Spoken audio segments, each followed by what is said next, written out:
Fala, estudante, tudo bem? Trazendo para você hoje mais duas questões da Olimpíada Brasileira de Biologia. A preparação não para. Eu me chamo Paulo Aragão e esse é o Minuto Biológico.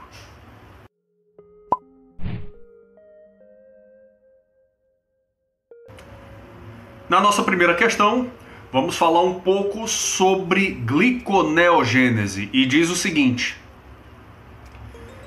glicose no fígado humano pode ser sintetizada pela combinação de diversas substâncias não glicídicas.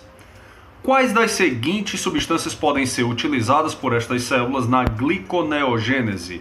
1. Adenina. 2. Alanina. 3. Lactato. 4. Palmitato. 5. Glicerol.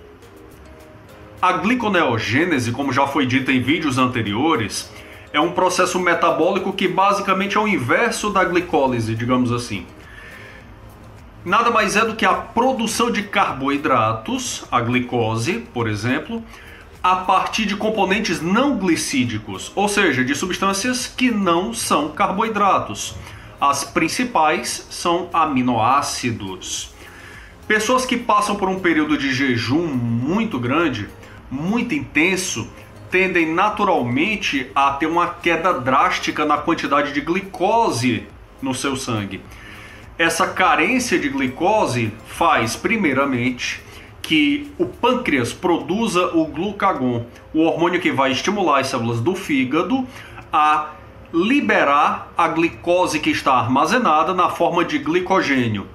O glicogênio é então quebrado para produzir glicose. Contudo, isso não é a gliconeogênese, isso é a glicogenólise. Cuidado para não confundir, é a obtenção de glicose a partir de glicogênio. A gliconeogênese está relacionada à conversão de outros tipos moleculares para formar a glicose. E esses tipos podem ser, segundo as questões, aminoácidos, o lactato ou ácido lático, fruto da fermentação lática, e o glicerol. O lactato, por exemplo, ou ácido lático, é produto do processo de fermentação. E esse lactato pode ser utilizado, por exemplo, para a produção de piruvato. E o piruvato, em sequência, é utilizado para a produção de gliceraldeído 3-fosfato. Este, por sua vez, é convertido em frutose e depois em glicose. Esse processo é basicamente o inverso do que acontece na glicólise. E o que nós estamos observando nada mais é do que uma substância que não é carboidrato, o lactato, sendo utilizado para produzir glicose.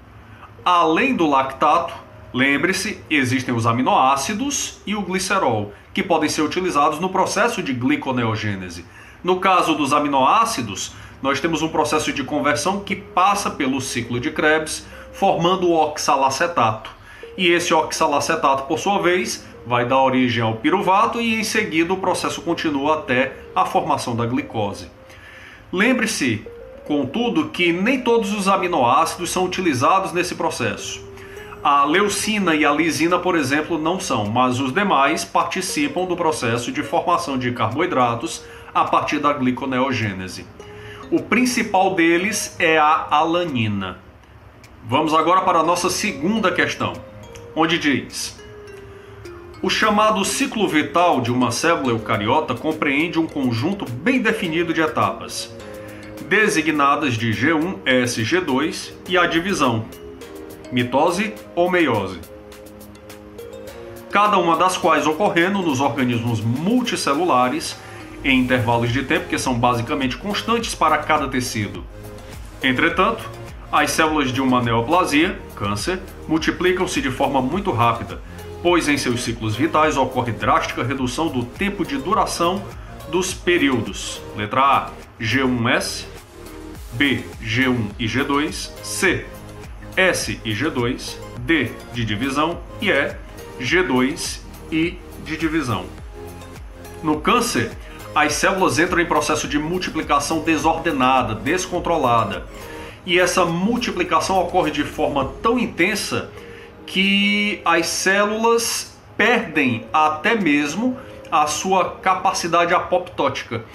Perdem a capacidade de ter uma morte programada e se tornam, portanto, imortais. Imortais no sentido de que elas se multiplicam indefinidamente, tendo em vista que a célula não mais vai sofrer apoptose.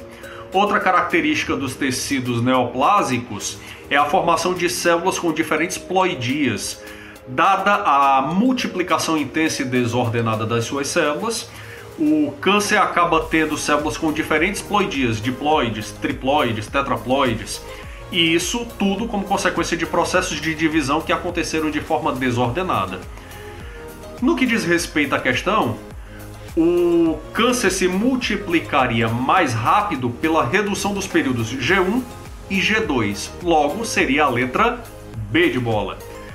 O período G1 é o período que corresponde a todo momento da célula antes de uma duplicação do material genético, que é o período S.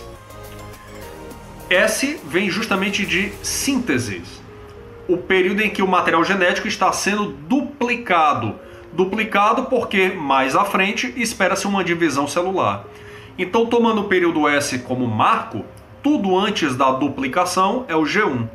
Tudo depois da duplicação é o período G2. É o período em que a célula se mantém com o material genético duplicado antes da divisão propriamente dita, mitose ou meiose. Essas letras G vêm do inglês também, de gap, intervalo. Então, nós temos G1, S, G2 e a divisão celular. Se ficou alguma dúvida, deixa nos comentários. Eu espero que você tenha aprendido bastante com esses conteúdos de hoje.